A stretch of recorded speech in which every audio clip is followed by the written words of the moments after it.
आपल्या मराठीत आहे ना एक म्हण आहे, लग्न पाहावं करून आणि घर पाहावं बांधून. तर ही म्हण आता थोडीशी वाढवत रिडेव्हलपमेंट पाहावं करून असं म्हणावं अशी स्थिती सध्या आहे. कारण इतक्या मोठ्या संख्येनं सोसायट्या, मग ते पुण्या मुंबईतल्या असो आणि आता नाशिकमध्येही रिडेव्हलपमेंटचा जोर खूप वाढतो आहे. त्यामुळे या सोसायट्यांचं प्रमाण खूप वाढतं आहे. पण या सगळ्यामध्ये ना अनेकांना भेडसावणारी कॉमन तक्रार किंवा कॉमन अडचण म्हणजे कागदपत्रांची पूर्तता नसणं. तर त्यामुळेच रिडेव्हलपमेंटमध्ये कोणकोणती कागदपत्रं ही आवश्यक असतात आणि ती नसतील तर ती जमवायची कशी, ती मिळवायची कशी, मग ती महापालिकेतनं असो, कॉपरेटिव्ह डिपार्टमेंटमधनं असो. तर या सगळ्याविषयी या एपिसोडमध्ये आपण माहिती जाणून घेणार आहोत. नमस्कार, मी Niranjan Medhekar. A to Z housing सोल्युशन्समध्ये तुमचं मनापासून स्वागत.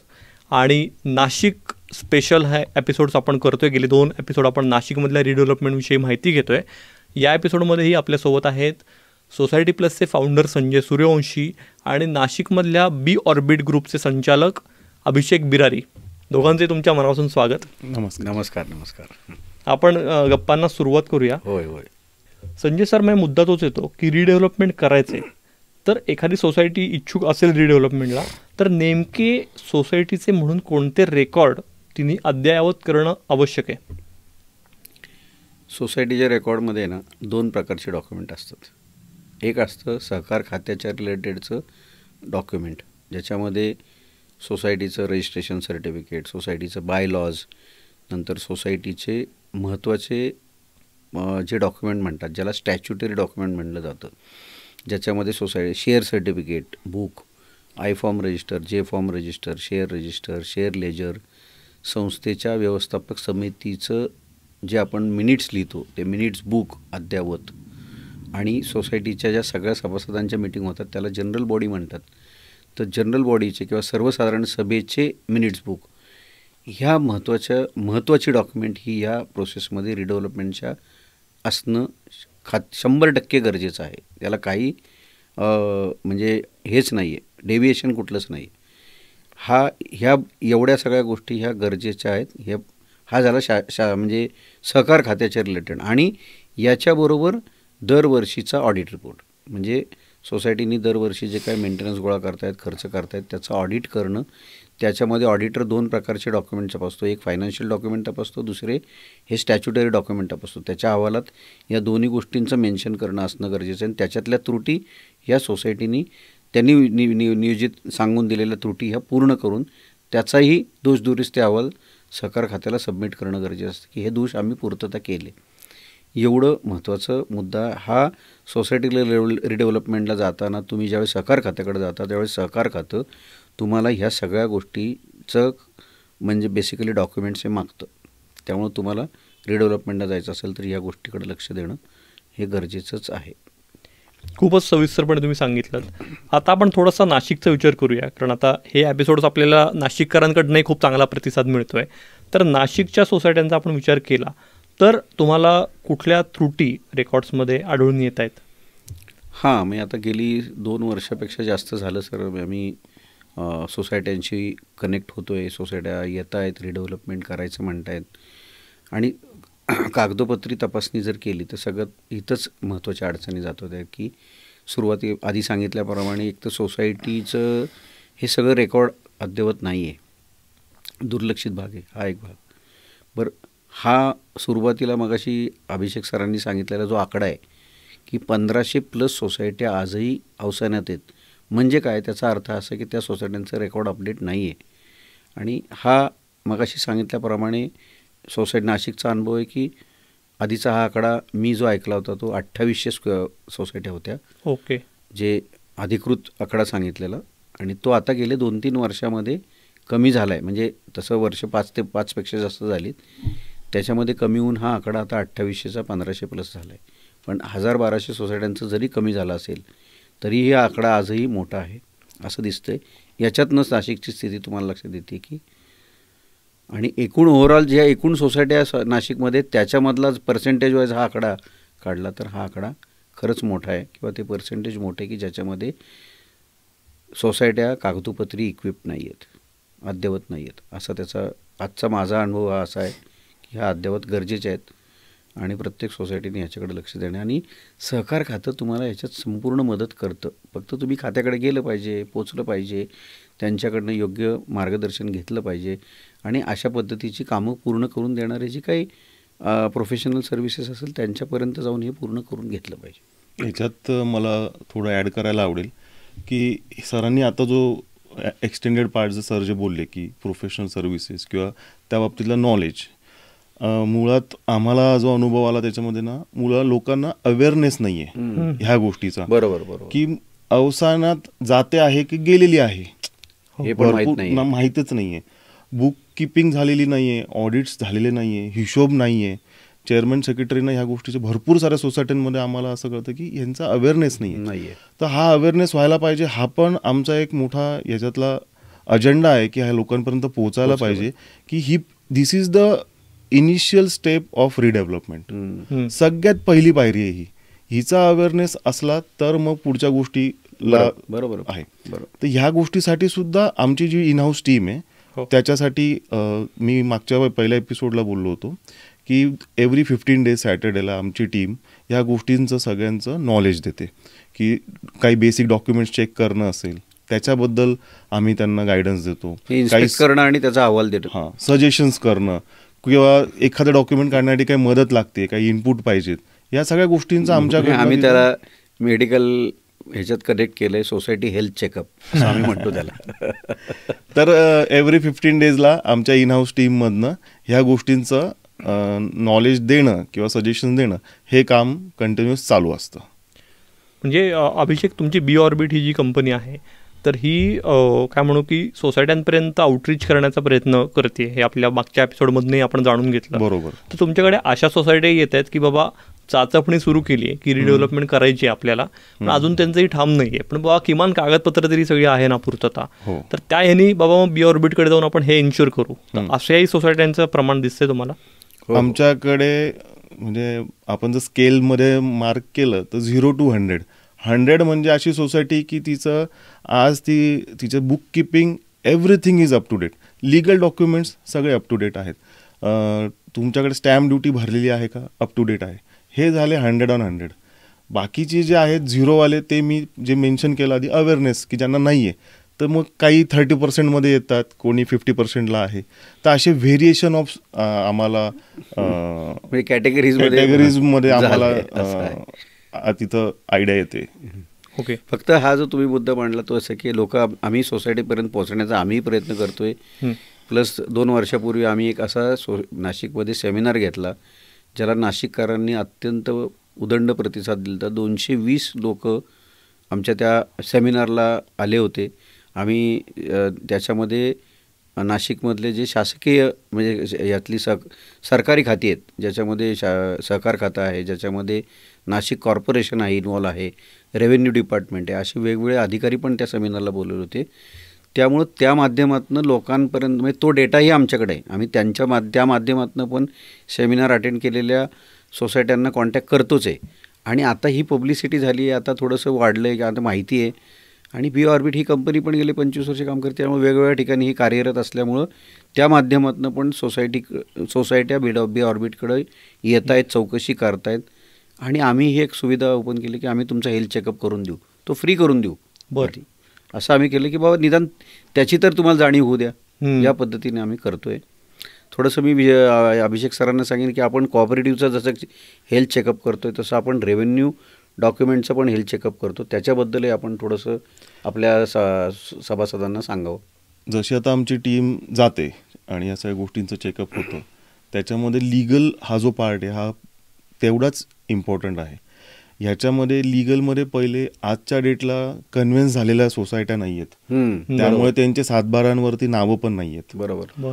ते नसल्यामुळे आज त्यांच्याकडे तशी ओनरशिप नाही आहे. आणि ह्या आज भरपूर साऱ्या सोसायटींना हे पण नावं लागलेले नाही आहे. पहिला जो आपला डेव्हलपर आहे त्यांचेच नावं आहे किंवा जो ओरिजिनल लँड ओनर आहे त्याचेच नावं आहेत. अशा भरपूर साऱ्या पहिली 7/12ची अडचण म्हणून ती एक अडचण येते. त्याच्यानंतर तुमच्या जमिनी रिलेटेडचे फेरफार आहेत, बाकीचे लिगल डॉक्युमेंट्स आहे. समजा असं अज्यूम करू की एक 1980 मधली सोसायटी आहे, तर 1950 पासूनचे सगळे डॉक्युमेंट्स आहेत का तुमच्याकडे, हम्म. की जेणेकरून 80ला बिल्डिंग तुम्हाला ताब्यात मिळाली आहे, तर 80च्या पुढचे 25 पर्यंत 10 फ्लॅटची सोसायटी असेल, तर 10 फ्लॅटमध्ये आज फर्स्ट ओनर कोण आहे त्याचे सगळे डॉक्युमेंट्स आहेत का, किंवा एक फ्लॅट हा 4-5 वेळा रिसेल झालाय, तर तुमच्याकडे रिसेलवाल्यांचे सगळे डॉक्युमेंट्स आहेत का, हे पण लोकांना अजून त्याचं नॉलेज नाही आहे. भरपूर साऱ्या गोष्टी आहेत की आधी फ्लॅट अलॉट व्हायचे, म्हणजे डेव्हलपर सेल डीड त्यावेळेला नव्हती पद्धत किंवा कोणी केलं नसेल, तर मग फक्त अलॉटमेंट लेटर मिळायचं, बायलॉजला त्याचं नाव असायचं, एवढे आम्हाला बरोबर. मॅक्झिमम ठिकाणी आम्हाला हे डॉक्युमेंट्स बघायला ही एक महत्वाची अडचण नाशिकमध्ये आहे. तर अलॉटमेंट लेटरवरती फ्लॅट्स आहेत, काही काहींकडे तर अलॉटमेंट लेटर पण नाही आहे, काहीचे बायलॉजमध्ये नावं नाही आहेत, मग यांनी करायचं काय. ह्या सगळ्या आम्हाला 2 वर्षात ज्या सगळ्या आम्हाला अशा अडचणी आल्या, त्याच्यानंतर मग आम्ही ही जी मोहीम म्हणू आम्ही आता याला, मोहीमच आहे, मग आम्ही गायडन्स द्यायचं, सांगायचं, लोकांना माहिती द्यायची, आणि ह्या सगळ्या गोष्टी लिगल रिलेटेड खूप मॅटर करतात. आणि त्याच्यामध्ये अजून ॲड करेल मी लोन्स.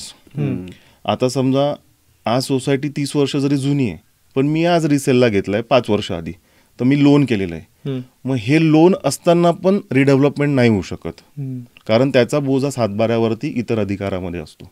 मग हे लोन सुद्धा तुमचं परत भरलं गेलं पाहिजे, बँकेकडनं रितसर त्याची NOC आली पाहिजे, त्यावेळेला मग रेव्हेन्यू डिपार्टमेंट आपल्याला डेव्हलपमेंट अग्रीमेंट करण्याची प्रोसिजर किंवा ते आपल्याला अलाव करतं. तर लोकांना ह्या गोष्टीचं पण तिथं नॉलेज नाही आहे. हा अतिशय महत्त्वाचा मुद्दा सांगितलात तुम्ही. म्हणजे समजा 15 फ्लॅटची सोसायटी आणि 2 फ्लॅट्सचं जर लोन सुरू आहे अजून, तर रिडेव्हलपमेंट नाही होऊ शकत, नाही होणार. मी थोडं ॲड ऑन पण करीन. कागदोपत्री जे काय म्हणजे त्यांनी सांगितलं नॉन कम्प्लायन्स किंवा अपूर्तता आहे, त्याच्यामध्ये सगळी कागदपत्र काय काय असली पाहिजे, तर असं सांगेन मी 7/12 उतारा किंवा नवीन याच्यामध्ये प्रॉपर्टी कार्ड पण असतं, search title report, development agreement, power of attorney.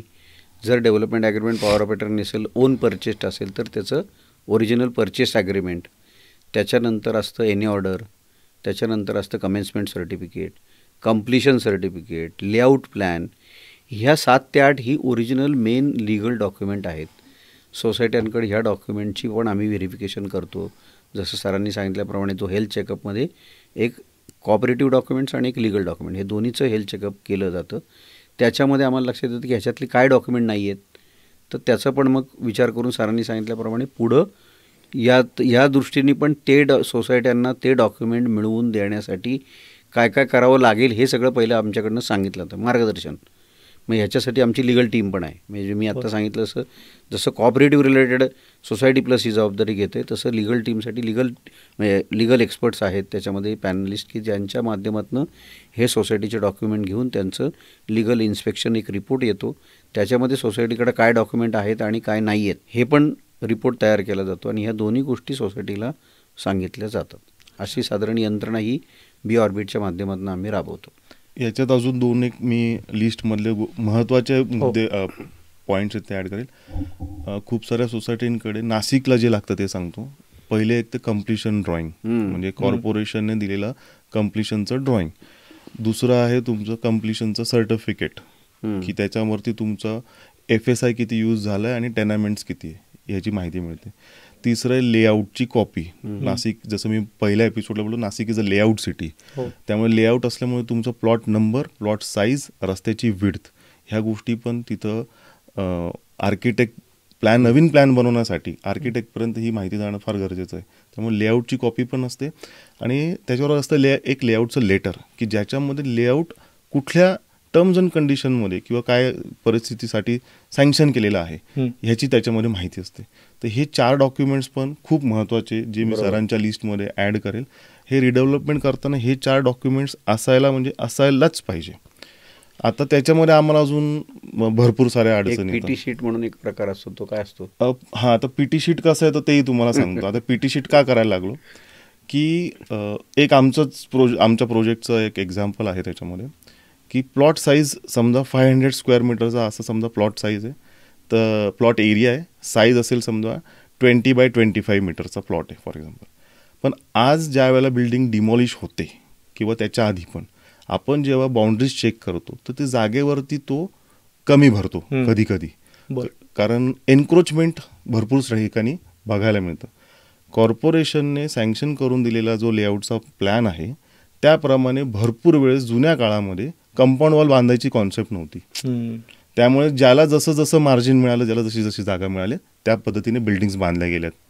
Building बांधल्या गेल्यामुळे आज तो प्लॉटचं मेजरमेंट त्या जागेवर मिळत नाही. मग प्लॉट एरिया कमी झाला, त्यामुळे FSI कमी मिळतो आणि मग पुढचे कॅल्क्युलेशन सगळे त्याच्यावर डिपेंडंट असतात. याही गोष्टीचं नॉलेज लोकांपर्यंत नाही आहे. आता हा झाला प्लॉट एरियाचा विषय. आता प्लॉटला एरियाला संलग्न आहे रस्ता. जुने जे रस्ते होते ते 6 मीटरचे होते, काही 7.5 मीटरचे होते. आता नवीन नियम जे आहेत UDPCRचे जे महाराष्ट्र शासनाने 2019 जे आणले त्याच्यामध्ये आपल्याला मिनिमम रोड हा 9 मीटर करायचा आहे. तर मग जुना 6 मीटर असेल तर मग दोन्ही साईडला आपल्याला मार्जिन सोडावं लागतं, साईड मार्जिन. तर त्याच्यामध्ये जर 6 मीटरचा रस्ता असेल तर 9 मीटर करण्यासाठी रस्त्याच्या एका बाजूला 1.5 मीटर, दुसऱ्या बाजूला 1.5 मीटर. मग 1.5 मीटर कमी झाल्यानंतर प्लॉटची साईज कमी झाली, मग परत मार्जिन्स चेंज झाले, मग परत इट अफेक्ट्स युअर FSI.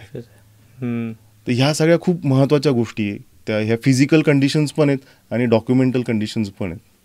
मला वाटतं की हे डिटेलिंग सगळ्या सभासदांनी पण समजून घेणं गरजेचं आहे. म्हणजे याच्यातनं जे काही विनाकारण नाहीतर डिस्प्यूट्स होतात की सभासदांना वाटत होतं की अरे आमच्या सोसायटीचा तर एरिया एवढा आहे, आमचा प्लॉट तर एवढा आहे, तुम्ही हा कमी कसा काय सांगताय. तर बरोबर एक कॉमन मॅनसाठी त्यांचं अंडरस्टँडिंग बरोबर असतं, पण ॲक्च्युली प्रॅक्टिकल ज्यावेळी बिल्डर हे काम करायला जातात त्यावेळी ह्या ज्या काही शासनाचे नियम आहेत, रेव्हेन्यू डिपार्टमेंटचे असेल, नंतर तुमच्या पुन्हा नाशिक कॉर्पोरेशनचे नियम आहेत, ह्याच्या अंतर्गत हे सगळं करताना बऱ्याच अडचणींना सामोरं जावं लागतं आणि सभासदांना त्या क्षेत्राच्या रिलेटेड माहिती नसल्यामुळं हे सगळं अवेअरनेस आम्हाला क्रिएट करून द्यावं लागतं. येस. अभिषेक, डॉक्युमेंटेशनमध्ये ना स्टॅम्प ड्युटी संदर्भात कोणत्या त्रुटी जाणवत आहेत सोसायट्यांना नाशिकमधल्या?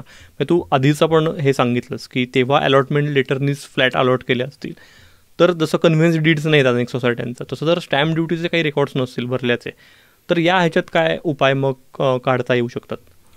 उपाय पहिले मी सध्या काय चाललं आहे ते सांगतोय की जसं मी आधी मेन्शन केलं की अलॉटमेंट लेटरवरती फ्लॅट मिळालेला आहे. आज रिडेव्हलपमेंटला येताना आपली लीगल टीम त्यांना चेक करून देते की तुमची स्टॅम्प ड्युटी भरलेली आहे का नाही आहे, किंवा तुम्हाला हायरशिपमध्ये कोणी घरात मृत्यू झालेला आहे तर त्याच्या पुढे हायरशिप लागली का नाही, कोणाचं लोनचा डिस्प्यूट आहे का नाही, की ह्याच्या काही बाकीच्या काही गोष्टी आहेत. ह्याच्यानुसार मग आम्ही त्या लोकांना तिथं स्टॅम्प ड्युटी आम्ही लीगल टीम वर्किंग पण करून देते, कॅल्क्युलेट पण करून देते. स्टॅम्प ड्युटी भरण्याचे पण 2-3 प्रकार आहेत. प्रकार म्हणजे कॅल्क्युलेशनचे जे प्रकार ते लीगल टीम आमची करून देते. त्या पद्धतीने ते भरून तुम्ही स्टॅम्प ड्युटी भरून तुमचा फ्लॅट सेल डीड करू शकता. म्हणजे हे या प्रोसेसमध्ये आपल्याला डेव्हलपमेंट अग्रीमेंट करण्यापूर्वी बिल्डरबरोबर हे सगळं करावंच लागतं. जरी जुन्या काळामध्ये असं होतं त्यावेळी तुम्हाला सांगतो 10-12-85च्या आधीचं जर पिरियड असेल तर त्यावेळी स्टॅम्प ड्युटी लागू नव्हती. अच्छा. 10-12-85 नंतर स्टॅम्प ड्युटी लागू झाली महाराष्ट्रामध्ये. पण सुरुवातीच्या काळात काय व्हायचं की तुमचं 10 रुपयाच्या स्टॅम्प पेपरवर डॉक्युमेंट रजिस्टर्ड व्हायचं, पण तुम्ही मुद्रांक किंवा स्टॅम्प ड्युटी नंतर भरली तर चालायची. म्हणून तुम्ही बघितलं असेल तर शासनाकडनं बऱ्याच वेळा ॲमेनिस्टी स्कीम आल्या. ॲमेनिस्टी स्कीम म्हणजे काय, तर तुमचा शिल्लक जो काही भरायचा मुद्रांक होता ड्यू तो तुम्हाला सवलतीमध्ये भरता येतो, याला ॲमेनिस्टी स्कीम. तशाही ॲमेनिस्टी स्कीम शासनाने लागू केल्या होत्या. त्याच्यातही काही शासनाने सवलतपत्र दिली होती आणि एक अमाऊंट भरून घेतली होती. आता हे सगळं ह्या प्रोसेसमध्ये आत्ता शासनाच्या जे खातं आहे म्हणजे मुद्रांक शुल्क अधिकारी यांच्याकडे जाऊन हे सगळं डॉक्युमेंटची पूर्तता कंप्लायन्स करून त्याचा जो काही येणारा नवीन स्टॅम्प ड्युटी असेल कदाचित ती जुन्या दराने असेल किंवा दरपेक्षा जुना व्हॅल्युएशन तुमचं जुनं धरलं जाईल आणि दर आत्ताचं धरलं जाईल अशा पण त्याच्यावर असणारी पेनल्टी हे सगळं मात्र भरून डॉक्युमेंटचं रजिस्ट्रेशन करणं हे बंधनकारक आहे. त्याच्याशिवाय रिडेव्हलपमेंटला तुम्हाला पुढं जाता येत नाही. म्हणजे ते पूर्ण केल्याशिवाय डेव्हलपमेंट ॲग्रीमेंट होणं, डेव्हलपमेंट ॲग्रीमेंट झाल्यावर करताना डेव्हलपमेंट ॲग्रीमेंट नवीन फ्लॅटची स्टॅम्प ड्युटी भरणं जे काय या प्रोसेसमध्ये भरावी लागते पूर्ण प्रोजेक्टची, त्यावेळी पहिलं तुम्ही जी बिल्डिंग डिमॉलिश करणार आहात त्या बिल्डिंग डिमॉलिश करण्यात येणाऱ्या बिल्डिंगचे आत्ता सगळ्या युनिट्सचं स्टॅम्प ड्युटी कमीत कमी एकदा तरी त्या फ्लॅटधारकांनी या प्रवासात पूर्ण प्रोसेसमध्ये भरली आहे का याचं व्हेरिफिकेशन मला म्हणतात ॲडज्युडिकेशन प्रोसेस ही करून घ्यावीच लागते. आणि ही करून घेताना ह्या येणाऱ्या अडचणी आहेत ह्या दूर करूनच पुढं जावं लागतं. आता डेव्हलपमेंट ॲग्रीमेंटचा सरांनी विषय काढला आहे, तर मी त्याला एक डेव्हलपमेंट ॲग्रीमेंट करण्यासाठी लागणाऱ्या मेन डॉक्युमेंट्सची पूर्तता एक मी थोडं समरी म्हणून सांगून देतो.